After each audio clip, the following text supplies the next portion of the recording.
तो चैप्टर हम लोग स्टार्ट करने जा रहे हैं compound interest, ICSE board class 9। इससे पहले क्लास 8 में भी ये चैप्टर हम लोगों ने पढ़ा है और सेम चैप्टर क्लास 9 में भी आ रहा है।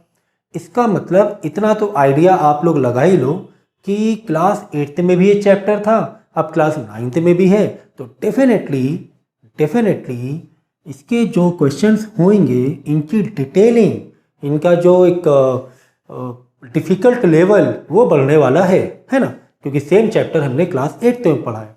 तो 9 में भी और इसके ब्रॉड क्वेश्चन होंगे और डिटेल्स में इस चैप्टर को हम लोग स्टडी करेंगे। ठीक है, तो कंपाउंड इंटरेस्ट ये चैप्टर जो मैं अभी पढ़ाने जा रहा हूँ, ये इंश्योर मैं कर देता हूँ कि क्लास 8 का चैप्टर पढ़ा हुआ आपके माइंड में अभी भी है। सुन लो फिर से, अगर ये आप लेक्चर कंटिन्यू कर रहे हो तो ये इंश्योर कर लेना कि 8th में ये जो मैंने पढ़ा था ये हमारे दिमाग में है। तो आज का ये लेक्चर बहुत ही तेज़ी से समझ लोगे क्योंकि क्लास 9 का है, तो 8th का दिमाग में होना चाहिए।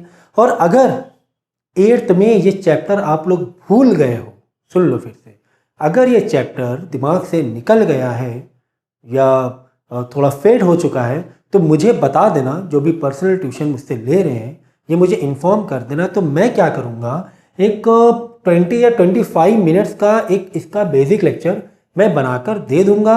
उसके बाद ये लेक्चर को आप लोग कंटिन्यू करेंगे, यानी कि इससे पहले क्लास 8 में जो भी चीज़ें पढ़ी थी आपने, मैं 15-20 मिनट का एक लेक्चर बना दूँगा, तो वो आप कंटिन्यू कर लेना, वो पढ़ लेना। उसके बाद ये मेरा लेक्चर कंटिन्यू करोगे to understand with better way. Okay, तो कंपाउंड इंटरेस्ट का चलो मैं मीनिंग से स्टार्ट करता हूँ।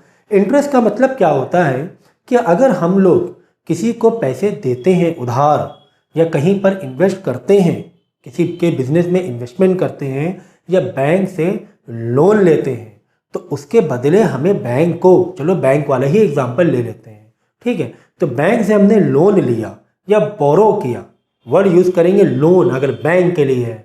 अगर किसी का पर्सनल टर्म्स हैं उससे हम उधार ले रहे हैं पैसे, तो वर्ड यूज़ करेंगे बोरो। ठीक है, तो बोरो या लोन हमने लिया, ये किसी बैंक से हमने 1 लाख रुपए लिए, ठीक है, 2 साल के लिए, तो 2 साल बाद हम उसको पैसा वापस लौटाएंगे। बैंक का पैसा होता है, वापस लौटाना पड़ेगा। 2 साल बाद पैसे वापस लौटाएंगे, तो क्या 2 साल बाद बैंक को 2 लाख रुपए दे देंगे? तो लॉजिक क्या रहेगा, बैंक ने आपको 2 लाख रुपए दिए हैं, बैंक ने आपको 2 लाख रुपए दिए हैं और 2 साल बाद वापस लेगी तो सिर्फ 2 लाख रुपए ले लेगी, बस इतना ही। तो बैंक का इसमें फ़ायदा क्या होगा? तो कोई भी काम, कोई भी डीलिंग, कोई भी ट्रांजैक्शन बिना बेनिफिट के होता है क्या? है कि नहीं? तो बैंक इसके बदले आपसे इंटरेस्ट चार्ज करेगी। बैंक इसके बदले आपसे क्या चार्ज करेगी? इंटरेस्ट चार्ज करेगी। अब सवाल ये है कि सर ये कंपाउंड इंटरेस्ट क्या है? 7th में तो हम लोग ने सिंपल इंटरेस्ट पढ़ा था और 8th और 9th में हम लोग कंपाउंड इंटरेस्ट पढ़ रहे हैं, कंपाउंड। ठीक है, तो मैं आपको कंपाउंड इंटरेस्ट का पहले मतलब बता देता हूं। देखो, जब हम किसी से लोन सिंपल इंटरेस्ट के थ्रू लेते हैं या फिर किसी से लोन कंपाउंड इंटरेस्ट के थ्रू लेते हैं, तो दोनों मेथड में ये फर्क होता है कि सिंपल इंटरेस्ट में हर साल इंटरेस्ट, यानी पहले साल समझो इंटरेस्ट 1000 रुपए हो रहा है तो दूसरे साल भी 1000 रुपए ही होगा, तीसरे साल भी 1000 रुपए ही होगा। हर साल इंटरेस्ट सेम रहने वाला है और इसका फॉर्मूला जो हम लोगों ने क्लास 7th में पढ़ा था और 8th में भी पढ़ा था, P × R × T अपॉन 100। ठीक है, तो अगर पहले साल का 1000 रुपए इंटरेस्ट है तो दूसरे साल भी 1000 रुपए ही होगा, तीसरे साल भी 1000 रुपए ही होगा। सिंपल इंटरेस्ट हर साल सेम रहता है, लेकिन कंपाउंड इंटरेस्ट यानी कि अगर आप लोन किस मेथड से ले रहे हो? कंपाउंड इंटरेस्ट के मेथड से ले रहे हो। आप लोन कैसे ले रहे हो? कंपाउंड इंटरेस्ट के मेथड से ले रहे हो। तो एग्जाम्पल के तौर पे पहले साल एग्जाम्पल के तौर पे पहले साल आपने इंटरेस्ट दिया 1000 रुपीज़, कितना दिया 1000 रुपीज़, तो दूसरे साल हो सकता हो क्या, डेफिनेटली बढ़ेगा, लेकिन मैं एग्जाम्पल के लिए अमाउंट लिख रहा हूँ कि अगले साल 1200 रुपये आपको देना पड़ सकता है, फिर उसके तीसरे साल 1500 रुपये देना पड़ सकता है। तो इस तरीके से कंपाउंड इंटरेस्ट जो होगा, अगर हम निचोड़ निकालें तो कंपाउंड इंटरेस्ट हर साल बढ़ता जाएगा, सिंपल इंटरेस्ट हर साल सेम रहेगा। तो किसी भी चीज़ को पढ़ने से पहले ज़रूरी होता है उसका एक बेस जान लेना, उसका एक फाउंडेशन जान लेना कि हम पढ़ने क्यों जा रहे हैं, पढ़ने क्या जा रहे हैं। ये तो पता चल गया कि कंपाउंड इंटरेस्ट पढ़ने जा रहे हैं, लेकिन पढ़ने क्यों जा रहे हैं ये भी पता होना चाहिए कि हम लोग उस चैप्टर की, उस टॉपिक की स्टडी कर क्यों रहे हैं। इसलिए कर रहे हैं क्योंकि हमने जो लोन लिया है, भाई देखो आपको नॉलेज होना चाहिए। अब आपको पता ही नहीं सिंपल इंटरेस्ट कंपाउंड इंटरेस्ट क्या है, आपने लोन ले लिया, पहले साल 1000 रुपये दिया, दूसरा साल अब पता चला वो जो लोन था वो कंपाउंड इंटरेस्ट बेस पर था, दूसरा साल 1200 रुपये लो, आप परेशान। अरे सर मैंने तो पिछले साल बैंक में गए, मैंने तो पिछले साल 1000 रुपीज़ भरा था इंटरेस्ट, मैं 1200 क्यों भरूं। तो फिर बैंक वाला बताएगा भाई आपने जो लोन लिया तो कंपाउंड इंटरेस्ट के मेथड से लिया था, सिंपल इंटरेस्ट के मेथड से नहीं लिया था। तो ये बात समझ में आई। तो ये जानना ज़रूरी होता है किसी भी चैप्टर को स्टडी करने से पहले उसका फील लेना ज़रूरी है। तो ये था कंपाउंड इंटरेस्ट का मतलब। कंपाउंड जो वर्ड है उसका मतलब भी क्या होता है, कंपाउंड, जुड़ते रहना, एक्स्ट्रा पैसे जुड़ते रहना। पहले 1000 रुपीज़ था, फिर अगले साल 200 और बढ़ गए, 1200 हो गया, उसके नेक्स्ट ईयर 300 और बढ़ गए, 1500 हो गया। तो कंपाउंड अपने आप में बता रहा है कि मैं कंपाउंड हो रहा हूं, मैं बढ़ रहा हूं। ठीक है, तो ये मतलब था। तो ठीक है, तो यहां पर मैंने सिंपल इंटरेस्ट का फॉर्मूला लिखा, तो मैं यहां पर अब कंपाउंड इंटरेस्ट का फॉर्मूला लिखूंगा, लेकिन वो फॉर्मूला कंपाउंड इंटरेस्ट से नहीं होगा, वो फॉर्मूला डायरेक्ट अमाउंट से आएगा। ये जो फॉर्मूला है P, क्लास 8 तो पढ़ा हुआ है आपने, नहीं पढ़ा है तो मुझे कमेंट में बता देना, या पर्सनल जो बच्चे ट्यूशन ले रहे हैं वो मुझे व्हाट्सएप कर देना, तो मैं इससे पहले एक छोटा सा लेक्चर आपको बना दूंगा, वरना इसको पढ़ने के लिए आपको दिक्कत आ जाएगी। देखो पर्सनल ट्यूशन का यही तो बेनिफिट है। पर्सनल ट्यूशन हम लोग जो लेते हैं ना, तो बच्चों के माइंड के अकॉर्डिंग, बच्चों की पर्सनालिटी के अकॉर्डिंग हम लोग टीच करने की कोशिश करते हैं, उनको पढ़ाने की कोशिश करते हैं। तो पर्सनल ट्यूशन से जो आपके अंदर का जो टैलेंट होता है ना, वो बाहर आता है। तो ये चीज़ को बिल्कुल समझ लेना कि आपको पूरा का पूरा हमारा बेनिफिट उठाना है। ठीक है, तो amount is equal to P 1 + R/100 की पावर n। ठीक है, ये है कंपाउंड इंटरेस्ट का फॉर्मूला नहीं है, ये डायरेक्ट अमाउंट का फॉर्मूला आ जाता है। ठीक है, अब यहाँ पे फिर अमाउंट निकालने के बाद हम कंपाउंड इंटरेस्ट निकालेंगे, अमाउंट में से P को, प्रिंसिपल को माइनस कर देंगे, तब जाके आपका CI आएगा। इसलिए मैं ये, अगर आपको डायरेक्ट लग रहा है कि सर ये डायरेक्ट कैसे अमाउंट मतलब प्रिंसिपल मतलब, तो मैं ये मान के चल रहा हूँ कि इतना बेसिक आता है। चलो फिर भी मैं बता देता हूँ यहाँ पर P का मतलब क्या होता है। P का मतलब होता है प्रिंसिपल, P का मतलब होता है प्रिंसिपल या फिर लोन, या फिर अमाउंट, बोलो, या फिर बोरोड उधार लिया, या फिर लैंड उधार दिया, है ना। अगर ये कोई भी वर्ड आ जाए बुक में, principal, loan, borrowed, lending money, इन सब का मतलब होता है P, प्रिंसिपल, जो कि फॉर्मूले में यूज हो रहा है। आई बात समझ में। अमाउंट का मतलब क्या होता है, अमाउंट जैसे कि मैंने एग्जाम्पल के तौर पे बताया था कि जैसे कि लोन आपने लिया है 1 लाख रुपीस का, 1 लाख रुपए का लोन लिया है, तो बैंक में 3 साल बाद कितने पैसे लौटाओगे। तो ये तो हो गया लोन 1 लाख रुपए, ये तो बैंक लेगी ही, वो तो बैंक का पैसा है, वो तो लेगी, साथ में 3 साल का ये इंटरेस्ट भी लेगी। मैंने 15,000 बाई मिस्टेक लिख दिया था, वेरी वेरी सॉरी। ठीक है, तो 1000, 1200, 2200, 22 और 15, 3700, तो प्लस 3,700 भी आपको देना पड़ेगा। 1 लाख रुपए थोड़ी 3 साल बाद जाओगे बैंक को 1 लाख रुपए वापस कर दोगे। बैंक बोलेगी भाई इंटरेस्ट तो लाओ, तो 3,700 भी देना पड़ेगा। कुल मिला के 1,03,700 देना पड़ेगा और यही होता है अमाउंट। बार बार मैं पुश कर रहा हूं अमाउंट प्रिंसिपल, और बार बार क्यों पुश कर रहा हूं? क्योंकि जब क्वेश्चन आएगा ना वहां पे फंसोगे, बच्चे कंफ्यूज हो जाते हैं कौन सा अमाउंट है कौन सा प्रिंसिपल है, इसलिए मैं बार बार पुश कर रहा हूं इस बात पे। 1,03,700 रुपए यानी 1,03,700 ये अमाउंट हो गया, और जो प्रिंसिपल था वो जस्ट 1 लाख था। तो कुल मिला के अमाउंट जो बनता है वो प्रिंसिपल प्लस CI से मिलकर बनता है। इसीलिए तो CI is equal to A minus P किया।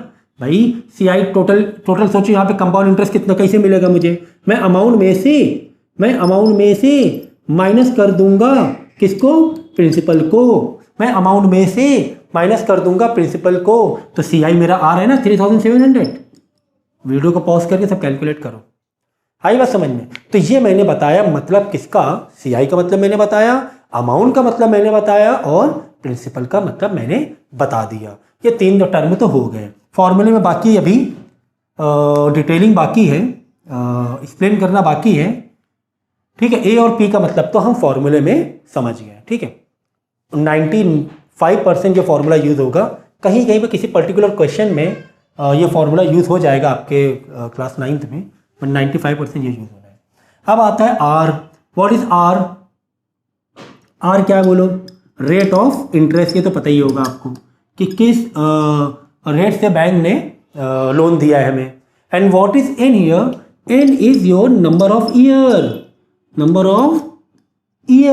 Not months. Okay, not months, number of year. तो जो भी पावर में लगा हुआ है N जो है इस फॉर्मूले के पावर में वो क्या है? Number of years. तो ऐसे मिलकर फॉर्मूला आपका तैयार होता है। एग्जाम्पल के तौर पे आपको बोला गया है कि लोन आपने 10,000 किसी को दिया है। ठीक है, दिया है किस रेट से? 10% के रेट से। कितने साल के लिए? That is your N। 2 years के लिए सर, 2 ईयर्स के लिए ये आपने लोन दिया है। तो बताओ CI कितना होगा, मुझे कंपाउंड इंटरेस्ट कितना मिलेगा? एग्जाम्पल के तौर पे ये अगर क्वेश्चन आपको दिया हुआ है। ठीक है, तो हम क्या करेंगे? हमें फॉर्मूला पता था, हमें CI का फॉर्मूला तो नहीं पता था, यानी डायरेक्ट CI तो नहीं निकाल सकते थे।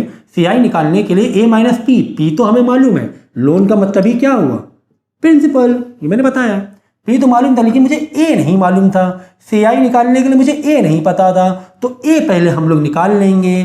तो A निकाल लो। किसने मना किया आपको A निकालने के लिए? है A निकाल लीजिए आप यहाँ पर। चलो फॉर्मूले को, वैल्यू को पुट करो फॉर्मूले में। ठीक है, तो P के नीचे यानी इक्वल टू P के नीचे 10,000 P ब्रैकेट ओपन किया 1 प्लस R मतलब 10 अपॉन 100। N जो है दैट इज पावर 2। तो क्या मुझे अब ब्रैकेट को सॉल्व करना सिखाना पड़ेगा कि फ्रैक्शन को कैसे सॉल्व करते हैं, मल्टीप्लाई कैसे करना है, पावर को ये मुझे सिखाना पड़ेगा क्लास 9 के बच्चों को? ज़रूरत है क्या? अगर ज़रूरत लग रही है तो फिर गड़बड़ है। इसके बाद तो मुझे सिखाना नहीं पढ़ना चाहिए, ये तो आप वीडियो पॉज करके खुद ही करना चाहिए था। ठीक है, डिनोमिनेटर 100 से ऊपर मल्टीप्लाई करेंगे, 100 + 10 110। डिनोमिनेटर कॉमन हो जाएगा, नीचे 100 ही लिख देंगे। बस पावर 2 है, इसका मतलब ही क्या हुआ कि 2 बार इसे मल्टीप्लाई करना है। लेकिन अगर ब्रैकेट के अंदर यानी पावर को यूज करने से पहले ब्रैकेट के अंदर अगर थोड़ा सिंप्लीफाई हो रहा है तो दिक्कत क्या है? हमारे लिए आसान है ना। क्यों? क्योंकि 0 0 कट रहा है। लो अंदर बचा 11/10, तो 11/10 का स्क्वायर 11/10 इंटू 11/10। ये थी इसकी कहानी। अब आप इसको आगे सॉल्व कर लेना, अमाउंट आ जाएगा। क्या आ जाएगा? अमाउंट आ जाएगा। 2 0 2 0 गया। 100 इंटू 11 इंटू 11 121, तो 121 2 0 बढ़ गया 12,100 रुपये आ गया। क्या आ गया? 12,100 CI आ गया? नहीं, अमाउंट आया है। 12,100। अब CI हम लोग निकालेंगे। तो CI कैसे निकालोगे? बोलो, अमाउंट में से प्रिंसिपल को माइनस कर दोगे। अमाउंट आया है 12,000, इसीलिए तो उतनी कहानी की। प्रिंसिपल था हमारा, लोन था 10,000, 2,100 हमारा CI आ गया 2,100। तो ये थी कहानी इसकी, ठीक है। मतलब एक बेसिक जो चैप्टर इस फाउंडेशन पे खड़ा है क्लास 9 का। हाँ डेफिनेटली क्वेश्चन जो भी होंगे बिल्कुल घुमा फिरा के ही आएंगे, ऐसे सीधा सीधा तो आपको नहीं दे देगा, है ना। क्लास 8 में भी ठीक ठाक लेवल था, फिर 9th है, क्योंकि क्लास 8 के बाद 9, 10th की जो पढ़ाई होती है ना, 9th एंड 10th की, इसका लेवल ही अलग होता है, इसका लेवल ही अलग होता है, ठीक है। ये 7, 8, 6, 7, 8 का एक अपने अलग लेवल पे चल रहा होता है, तो 9, 10 की पढ़ाई अपनी एक अलग लेवल पे होती है। फिर 11, 12 की तो फिर बात ही ना पूछो, उसका लेवल तो बहुत ही अलग होता है। तो 9th में जब आप आओगे तो मेंटली आपको बहुत स्ट्रांग बनना है, प्रिपेयर होना है कि हमें कॉन्सेप्ट मतलब टोटल कॉन्सेप्ट बेस्ड स्टडी करनी है। वो रटने वाला रट्टा ये सब नहीं चल पाएगा, ठीक है।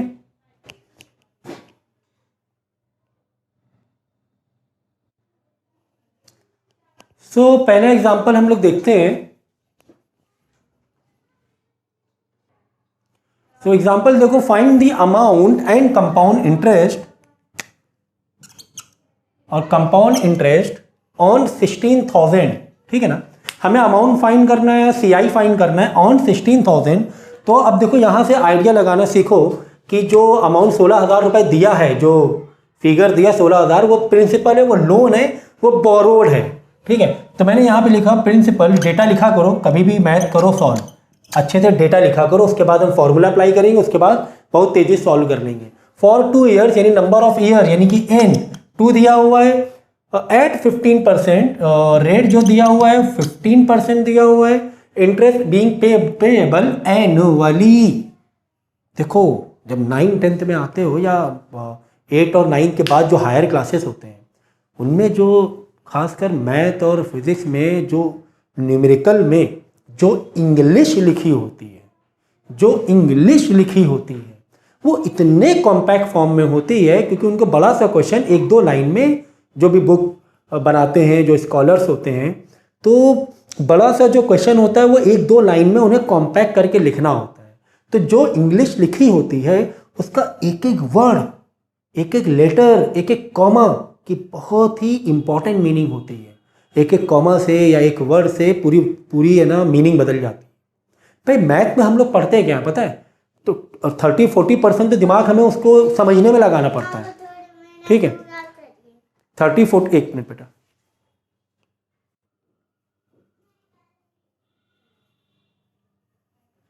ठीक है। तो एक एक वर्ड या एक एक लेटर से पूरे सेंटेंस की मीनिंग बदल जाती है, मैं ये कह रहा था। तो काफ़ी ज़्यादा हमारा जो एफर्ट है वो क्वेश्चन को समझने में भी हमें लगाना पड़ता है। देखो क्वेश्चन समझेंगे, इसकी जो इंग्लिश है वो कहना क्या चाह रहा है, उसको मैथ में कन्वर्ट करना पड़ता है। ये जो लैंग्वेज लिखी हुई ना, उसको मैथ में कन्वर्ट करना पड़ता है। तो दिक्कत क्या होती है कि इतनी कॉम्पैक्ट फॉर्म में होता है, तो एक एक वर्ड, जैसे देखो यहाँ पे कॉमा दिया हुआ है, इन सब की मीनिंग होती है और क्वेश्चन को उसके अकॉर्डिंग समझना पड़ता है। तो ये चीज़ याद रखना, ठीक है। तो यहाँ पे एनुअली वर्ड दिया हुआ है, ये दिमाग में रखना, क्यों दिया हुआ है अभी आगे पता चलेगा। खैर, तो ये मैंने इन्फॉर्मेशन डाल लिया। अब मैं क्या करूँगा, मैं फॉर्मूला लगा दूंगा। अब हमें क्या दिक्कत है, हमें अमाउंट और CI चाहिए। अमाउंट नहीं भी चाहिए होता तो CI निकालने के लिए भी पहले अमाउंट निकालना पड़ता, ठीक है। तो amount is equal to P in bracket 1 + R/100 power n, ठीक है। बस आपको क्या करना है, फॉर्मूले को फॉलो करना है। P के नीचे मैंने P डाला, प्रिंसिपल डाला। अब कहीं पर देखो प्रिंसिपल बोल के नहीं लिखा था, तो वही मैं कह रहा हूँ ना, इंग्लिश को समझो, मैथ में जो इंग्लिश लिखी होती है। तो ऑन का मतलब ही वो प्रिंसिपल होगा कि कंपाउंड इंटरेस्ट बताओ, अमाउंट बताओ ऑन 16,000, मतलब मैंने जो 16,000 उधार दिया है या लिया है उस पर मुझे CI और अमाउंट बताओ, ठीक है। तो P के नीचे P लिखा, ब्रैकेट ओपन किया, 1 + 15% था तो 15/100 की पावर 2, ठीक है। अब यहाँ पे क्या करोगे, डिनोमिनेटर पहले ब्रैकेट को सॉल्व करेंगे, डिनोमिनेटर कॉमन करेंगे, 100 मल्टीप्लाई करेंगे, 115 डिवाइड बाई 100। इसको क्या करो कि पावर 2 चल रही है, ठीक है, चलाएंगे, बाहर मल्टीप्लाई 16,000 है, उसे चलाएंगे। अब ये जो है ना ब्रैकेट के अंदर अगर सिंप्लीफाई या रिड्यूस हो सकता है, उसको पहले रिड्यूस कर दो। हमने क्या किया, 5 से इसको रिड्यूस कर दिया 5 2 ज़ा 10, एक जीरो बढ़ गया, फिर 5 2 ज़ा 10, फिर यहाँ पे 1 आएगा, 5 3 ज़ा 15, तो 23/20 को 2 बार लिख दिया मल्टीप्लाई में, क्यों? क्योंकि पावर 2 दी हुई थी, ठीक है ना। तो 16,000 इंटू 23/20 इंटू 20/20, अब इसको सिंप्लीफाई कर लेना। क्लास 9th वालों को मैं ये तो नहीं बताने वाला हूँ कि मल्टीप्लाई कैसे करते हैं और डिवाइड कैसे करते हैं। तो अमाउंट आपका आ जाएगा 21160, ये तो अमाउंट आ जाएगा। अब सी आई निकाल लो, C I equal to A minus P, इसमें से पी को माइनस कर दो और सी आई आ जाएगा। तो पहला क्वेश्चन तो बहुत ईजी दिया था, पहला क्वेश्चन सिर्फ, है ना, तो मैं तुम्हारे लिए लालच थी बस, और कुछ नहीं। अभी आगे देखो पता चलेगा, अभी नेक्स्ट क्वेश्चन देखोगे लेवल अलग हो जाएगा, ठीक है।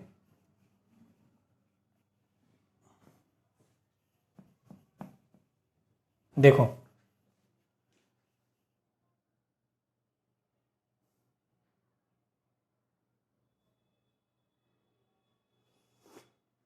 एग्जाम्पल नंबर 2 देखो, दिया हुआ है कि रोहित बोरोज, तो मैंने क्या कहा, वर्ड आ जाए बोरो लिख लेना।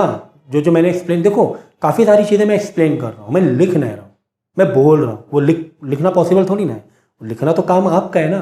तो जो मैंने कहीं कहीं पर चीज़ों को रोक कर बताया है, एक्सप्लेन किया है, उसे आपको वीडियो पॉज करके अपने वर्ड में, अपने ओन वर्ड में लिखना है कि सर ने यहाँ ये बताया था कि प्रिंसिपल मतलब बोरो भी होता है, प्रिंसिपल मतलब लोन भी होता है, प्रिंसिपल मतलब लेंडिंग भी होता है, ठीक है ना। तो यहाँ पे बोरो दिया हुआ है, इसका मतलब कि प्रिंसिपल की बात हो रही है कि Rohit borrows 86,000 from Arun for 2 years at 5% पर एनुअल ऑन सिंपल इंटरेस्ट। देखो सिंपल इंटरेस्ट की कहानी आ गई। He immediately lends out, lend word भी आ गया, कहीं पर बोरो वर्ड आए तो लेंड भी आ गया। ही इमीडिएटली, ही मतलब Rohit, immediately lend out this money to Akshay at 5% compound interest. Video pause करके, जब मैं क्वेश्चन कर रहा हूँ ना, वीडियो पॉज करके खुद भी पढ़ा करो मन में, क्वेश्चन को मन में पढ़ा करो, ठीक है। तो देखो क्वेश्चन क्या कह रहा है, क्वेश्चन कह रहा है कि रोहित ने अरुण से उधार लिए। देखो ये रोहित है, ये अरुण है और ये अक्षय है। रोहित बोरोज 86,000 फ्रॉम अरुण, रोहित ने अरुण से 86,000 रुपीज लिया, ठीक है, एट 5% इंटरेस्ट फॉर 2 years, ठीक है। ही इमीडिएटली लेंड्स आउट, उसने, रोहित ने, मैंने क्या कहा था, इंग्लिश बहुत अच्छे से पढ़ो। रोहित ने लिखा, रोहित बोरो, रोहित सब्जेक्ट है, तो ही इमीडिएटली मतलब Rohit immediately lends out this money to Akshay. इस क्या, देखो हो क्या रहा है, रोहित ने अक्षय से पैसा लिया और अक्षय से पैसा लिया, अरुण से पैसा लिया और अक्षय को दे दिया। बात समझो, खेल क्या हो रहा है, खेल को समझो। और ये बहुत ही जनरल लाइफ में बहुत ही कॉमन प्रैक्टिस है ये। रोहित ने क्या किया, अरुण से 86,000 लिया, अक्षय को दे दिया। अरुण से लिया, अक्षय को दे दिया। क्या फायदा हुआ रोहित को ये सब करके, इतनी झंझट करके? रोहित का क्या फायदा हो रहा है कि पैसा लिया 2 साल के लिए और अक्षय को दे दिया, अपने पास नहीं रखा, अक्षय को दे दिया। कुछ तो फायदा होगा उसका, कुछ फायदा होगा। हाँ, क्या फायदा देखो, calculate Rohit profit in transaction at the end of 2 years, यानी 2 साल बाद रोहित का इसमें क्या फायदा है? Getting my point, what I mean to say? See, Rohit ने अरुण से 86,000 लिया और अक्षय को दे दिया सेम इंटरेस्ट पे। रोहित का क्या फायदा है पूछ रहा है इसमें। अगर ऐसा होता, रोहित 5% से लेता, देता 10% से, तब तो फायदा लॉजिक होता कि कितने परसेंट से ले रहा है, 5% से, और अक्षय को भी कितने इंटरेस्ट रेट पे दे रहा है, 5% से ही दे रहा है, और 2 साल के लिए ही। तो रोहित का फायदा क्या है इसमें? इंटरेस्ट तो वही है, प्रॉफिट अर्निंग यानी जो सरप्लस है वो तो सेम है 5%। 5% से लिया, 5% से दे दिया, और बोल रहा रोहित का प्रॉफिट बताओ। तो एक नज़र में ऐसा लगेगा कि सर इसमें तो कोई प्रॉफिट हो ही नहीं रहा रोहित का, एक नज़र में लगेगा। मैंने क्या कहा था, एक एक वर्ड की बहुत मीनिंग होती है मैथ के, इंग्लिश में, है ना, मैंने कहा था। तो आपको ये लग रहा है कि सर 5% पे लिया, 5% पे ही दे दिया, तो रोहित का फायदा कहाँ से बन रहा है? कौन सी जगह से वो फायदा निकाल पा रहा है? कहाँ से वो फायदा निकाल पा रहा है? कहाँ से अपना प्रॉफिट निकाल पा रहा है? तो रोहित अपना प्रॉफिट यहां से निकाल पा रहा है। उसने अरुण से सिंपल इंटरेस्ट के मेथड से पैसा लिया। देखो इसीलिए मैंने शुरुआत में बताया था ना, simple interest, compound interest, simple interest same same same, compound interest बढ़ता जाएगा। हाँ आ जाओ यहीं पर। तो यहां पर तो एसआई वाले मेथड से रोहित ने अरुण से पैसा लिया था, लेकिन रोहित भैया थे बहुत ही चतुर, उन्होंने सीआई वाले मेथड से अक्षय को दे दिया और अक्षय को पता भी नहीं चल पाया क्या। तो पढ़ा लिखा होगा, पता चल जाएगा। अक्षय क्या सोचेगा, 5%, 5%, अरे वाह रोहित का कुछ कमा नहीं रहा है पैसा। ऐसा नहीं है, एसआई और सीआई का फर्क है। तो अब देखो हमें करना क्या है, फाइनली इसमें करना क्या मालूम है, इसमें एक बार हमें एसआई वाले मेथड से सिंपल इंटरेस्ट मतलब इंटरेस्ट निकाल लेंगे, एसआई वाले मेथड से इंटरेस्ट निकाल लेंगे, फिर एक बार कंपाउंड इंटरेस्ट वाले मेथड से इंटरेस्ट निकाल लेंगे, यहाँ पर एसआई वाले मेथड से इंटरेस्ट निकाल लेंगे, रोहित और अरुण के बीच में जो भी डीलिंग है, फिर बाद में रोहित और अक्षय के बीच में जो डीलिंग है वो सीआई वाले मेथड से इंटरेस्ट निकाल लेंगे। बस इतनी सी बात थी। तो जब हमने यानी रोहित ने जब अरुण से 86,000 लिया और एसआई से निकाला, भाई एसआई सिंपल इंटरेस्ट का फॉर्मूला क्या है, P into R into T upon 100, P की जगह 86,000 into R 5 into time 2 upon 100, 8,600 rupees Rohit Arun को देगा, सिंपल इंटरेस्ट बना। ठीक है, अब क्या हुआ, ये तो 8,600 रोहित अरुण को देगा, लेकिन रोहित को अच्छे से कितना मिलेगा, रोहित को अच्छे से कितना मिलेगा, तो वो आपको क्या निकालना है, कंपाउंड इंटरेस्ट के मेथड से। देख लो, तो कंपाउंड इंटरेस्ट में amount is equal, amount direct CI नहीं आता है, amount is equal to P in bracket 1 plus R upon 100, 86,000 P की जगह 1 प्लस 5 अपॉन 100 पावर 2 क्योंकि 2 साल के लिए था। फिर क्या किया, डिनोमिनेटर कॉमन किया, 115 डिवाइड बाई 100 आ जाएगा, फिर रिड्यूस कर दिया, 5 से रिड्यूस किया, नीचे 20 ऊपर 21 आ जाएगा। तो फाइनली खैर ये किया तो अमाउंट आ गया 94,815 अमाउंट आया, अभी सीआई नहीं आया है, तो यहाँ पर सीआई निकाल लो, CI is equal to amount minus P, amount कितना है 94,815, पी कितना था 86,000 था, तो कुल मिला के कितना आ गया सीआई, देख लो ज़रा सीआई कितना आ गया। चलो चेक करो, माइनस करो, वीडियो पॉज करो और माइनस करो, मैं भी करता हूँ यहाँ पर, आप भी करिए।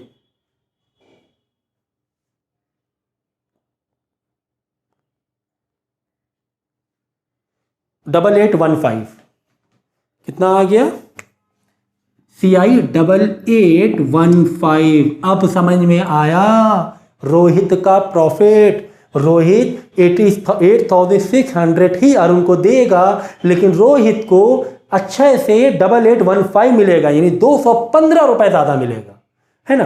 8815 में 8,600 तो उसने अरुण को दे दिया, इसको इससे माइनस कर लो, फर्क समझ में आ जाएगा, फर्क समझ में आ जाएगा।